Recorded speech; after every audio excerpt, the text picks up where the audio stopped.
I haven't played on this world for so long that I completely forgot where I put my end portal. So, what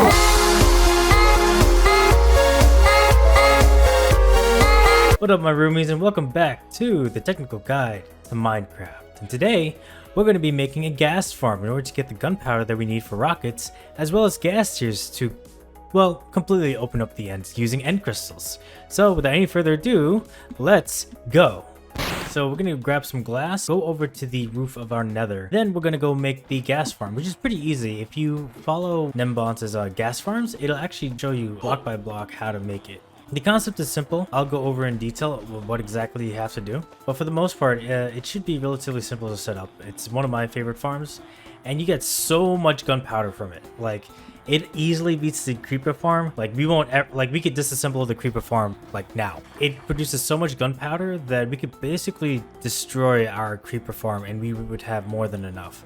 Like, it is so efficient. Like, the only reason why I made the creeper farm to begin with is just to get the starter gunpowder, but now that we're gonna make a gas farm, it's not gonna be necessary at all. Right, so now that we got our stuff, let's go to another roof and go make us a gas farm. Alright, so now that we're on the roof, we're gonna go look for a soul sand valley, and from there, we're gonna make the gas farm. Now, the reason why we want a soul sand valley is because that's where gas have the highest chance of spawning. And because it's a soul sand valley, the chances of a zombie piglin to spawn is actually a lot lower, thus concentrating most of the spawns to just gas. And that's why it's so efficient. Okay.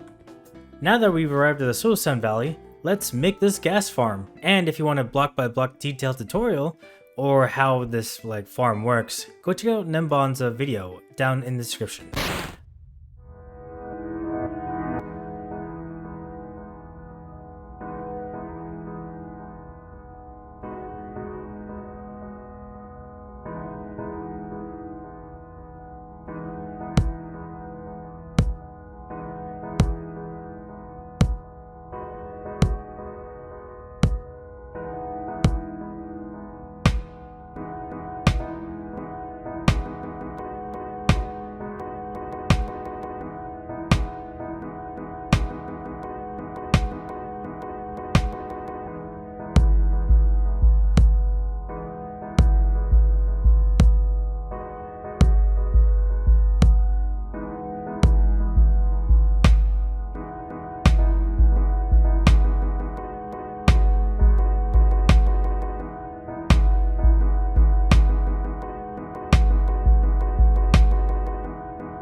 And with that, we've completed our gas farm. As you can see, I ran out of glass, so I just used bottom slabs to try to keep the material costs down, as well as keeping the gas from leaving the actual area. So how this works is that if you go all the way up here, you'll notice that there's a nether portal at the top. Down below, they all get connected to one nether portal that is too small for the gas to actually exist. And so when the gas come through, they'll actually die. So we're up here, and how this works is that down there, down at the gas farm, the gas will spawn at each of these platforms, each of these 4 platforms. And on the other side, the nether portal is too small for them to actually exist, so they start getting damaged by suffocation. And so when they get damaged by suffocation, they get their items get sucked in by the hoppers, gets shot out by the dropper that sends them into a soul sand water column that pushes them all the way up to this nether portal, and it gets sent to the other side. It gets sent back into the nether, it gets collected by these hoppers, and all of our rewards gets sent to over here. So all we gotta do now is to AFK at this spot, and we'll have a whole bunch of gunpowder and gas tiers that's gonna be so easy for us to use, because all we gotta do is stay on one spot. Now if that ain't efficient, honestly, I don't know what is. So let's see if I can just show that real quick.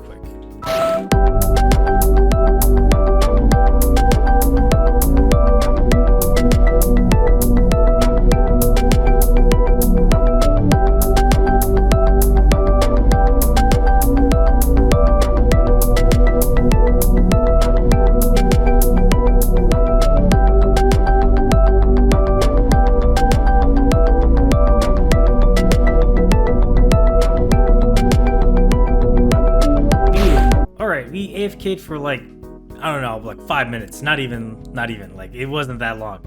And check out how much we've got. We already have 3 stacks of gunpowder, and we have enough gas tiers to make all the end crystals we could possibly need. Like right off the bat, you can tell how efficient this gas farm is. And it's not even built up. Like we could build this even higher and taller. We don't need to, but we will probably eventually one day, maybe not. I don't know. No promises. We'll see. If I need more gunpowder, I'll make it bigger. But until then, this is like good enough for me. Let's go make the end crystals, and then let's go over to the end, and I'll teach you how to quickly kill the end dragon with some cheese. Man, I haven't played on this world for so long that I completely forgot where I put my end portal. So, we're gonna go exploring. Hopefully we could find it. I don't know. Oh boy. Oh, here it is. Found it.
Post-dragon fight Kigu again. Here's what happened. I had shown how to do this 20 times, but again, my recording software died. And so you'll notice that the ring is complete, that I've done it all. And guess what? It crashed on the last cycle, so all my footage is gone. But I will still show you how to do it real quick. So thankfully, we still have a couple more end crystals. So I'll show you how to do this. And if you want a more detailed explanation on how this works, you can check out IMX04's video in the description below. But yeah, I'll just show you how to do this right now. What you want to do is pillar up to 145. So get your F3 screen up and look at the targeted block. The middle number will be your Y coordinate. So you want that Y coordinate to be 145. I swear, like the Ender Dragon fights are like the bane of my existence. They're cursed. I can't do one without my recording software crashing and then corrupting all of my save data. So like, this is the second time it happened too. It's such a bummer. All right, at 145, then we're gonna bridge over to the end portal in the middle, or to the XZ00 coordinate. So if you look at the targeted block, you'll notice that the Z coordinate all the way on the right is 0. Now we want to get to the targeted block of X, which is the one counting down from 60 right now, down to 0. But before we get to 0, we want to stop at around X10. That way we can set up a small platform that'll make fighting the end dragon easier. So gonna keep bridging. So we're right now at 10. What we want to do is make like a small platform like this. Now let's get our end crystals, and what we're gonna do is gonna go down all the way down over here, revive the end dragon, and we're gonna wait until the end dragon is completely respawned. Once that's happened, we're gonna fly back up, land on that spot, finish bridging out to Y00, and I'll take you from there after the ender dragon respawns. Okay, it responded, so let's go fly up to the platform we just made. Pillar out to a targeted block of 1. At 1, we're going to put down the obsidian. Go back, knock one block behind it. Place your water down. Knock all this netherrack or whatever building material you have all the way to your platform, and then jump down or fly or warp over to the highest obsidian column you can get. And all you gotta do now is just wait.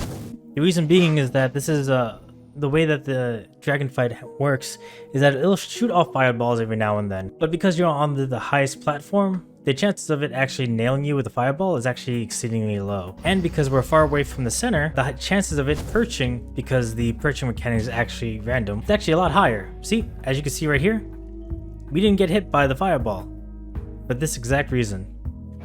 And when the dragon perches, that's this water column you see that gets stopped by that obsidian block is what's going to cause the ender dragon to get stuck in a sort of ender dragon kind of trap. And you'll see as soon as it starts perching, which should be soon. And yeah, basically we just kill it without any sort of like problems or anything. It's incredibly easy to the point where it's like, why even bother? But we got to in order to open up the end. I don't really care. Like, this is where Minecraft for me begins. Perching animation. So that's the kind of animation that we were looking for. Let's fly back up, land on our small platform right over here, and we grab our bow. And as you can see, it'll get stuck right beneath the obsidian, or like through the obsidian. Basically, it won't be able to perch properly, because it's registering that it can perch all the way down there, but it can't go down there because it's getting pushed up by the water. And so it just gets stuck in this infinite ender dragon trap. And it's quite fascinating. If you want more information about it, you can check out IMXO4's video about it. It's very detailed, and it's quite fascinating how the ender dragon works if you just like do a little bit of research on it. And yeah, that's all there is to it. And the last shot. And there you go. That is how you beat an ender dragon real quickly. And if we take a look from the top, as soon as the ender dragon dies and the whole end clears up, you can see now that we have a complete ring around the end frame. And yeah, that's how, ladies and gentlemen, you beat the ender dragon with a little bit of cheese, using game mechanics, and a little bit of luck. Well, my roomies, that's it for this episode. Thank you so much for watching. If you enjoyed, please hit that like button. Subscribe to see what's in store for next time. And until then, I've been your number one, your most humble host, Kigurumi. Bye-bye.